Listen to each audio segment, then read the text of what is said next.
Assalamualaikum warahmatullahi wabarakatuh. Perkenalkan, nama saya Marizal Areski dengan NIM 25087322. Baiklah, saya akan menyampaikan materi psikologi, yaitu ada 3 materi. Yang pertama adalah ruang lingkup psikologi olahraga, yang kedua adalah kepribadian, dan yang ketiga adalah bakat. Baiklah, saya akan menjelaskan materi yang pertama, yaitu ruang lingkup psikologi. Apa sih yang dimaksud dengan psikologi olahraga? Psikologi olahraga adalah cabang ilmu yang mempelajari dan mengembangkan aspek mental, emosional, dan sosial yang mempengaruhi performa atlet. Faktor psikologi seperti kepercayaan diri, motivasi, manajemen, stres, disiplin, dan ketangguhan mental sangat berpengaruh terhadap prestasi. Atlet dengan mental yang mampu tampil konsisten dan menghadapi tekanan kompetisi yang baik. Aspek psikologi juga penting dalam pembentukan karakter dan kepribadian atlet, seperti disiplin, tanggung jawab, sportivitas, dan kepemimpinan. Selain itu, dinamika sosial dalam tim menentukan kerjasama dan hasil prestasi. Komunikasi efektif, rasa saling percaya, serta solidaritas tim dapat meningkatkan kekompakan dan performa, sementara konflik yang tidak dikelola bisa menurunkan motivasi dan kinerja. Secara keseluruhan, psikologi olahraga berperan penting dalam meningkatkan kesiapan mental individu dengan kerja sama tim untuk mencapai performa optimal dan prestasi jangka panjang. Baiklah, saya akan memasuki materi yang kedua, yaitu makalah kepribadian. Apa sih yang dimaksud dengan kepribadian? Kepribadian adalah pola pikir, perasaan, dan perilaku khas yang membedakan setiap individu.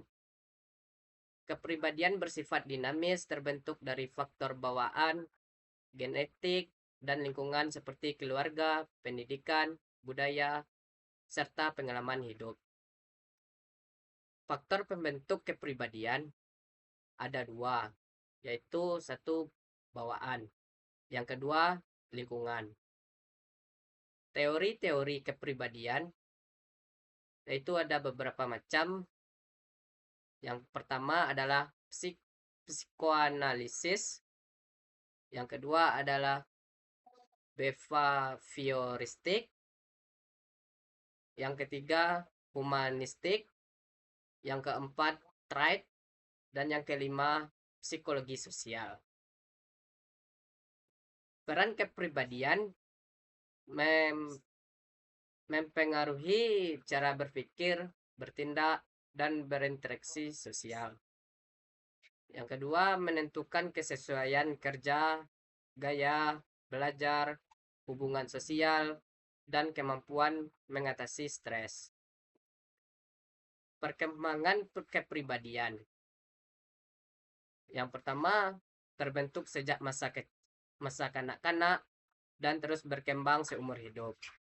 Yang kedua, dipengaruhi oleh pengalaman, lingkungan sosial, serta kemampuan individu menyesuaikan diri. Baik, saya akan menjelaskan yang ketiga, yaitu bakat. Apa yang dimaksud dengan bakat? Bakat adalah potensi dasar yang dimiliki seseorang sejak lahir, yang bila dikembang melalui latihan, pengalaman, dapat menghasilkan kemampuan atau prestasi dalam bidang tertentu, termasuk olahraga. Teori bakat. Teori bakat terbagi ada beberapa macam. Yang pertama adalah nativisme. Yang kedua, empirisme. Dan yang ketiga, konvergensi. Dan yang terakhir adalah perkembangan atau lifespan. Faktor yang mempengaruhi bakat ada beberapa, macam. Yaitu yang pertama adalah genetik, yang kedua adalah lingkungan, yang ketiga adalah psikologis, dan yang terakhir adalah pendidikan dan latihan. Cara mengembangkan bakat atlet.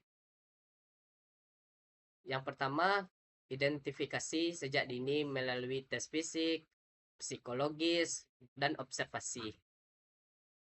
Yang kedua, latihan terprogram dan sistematis sesuai usia dan kemampuan.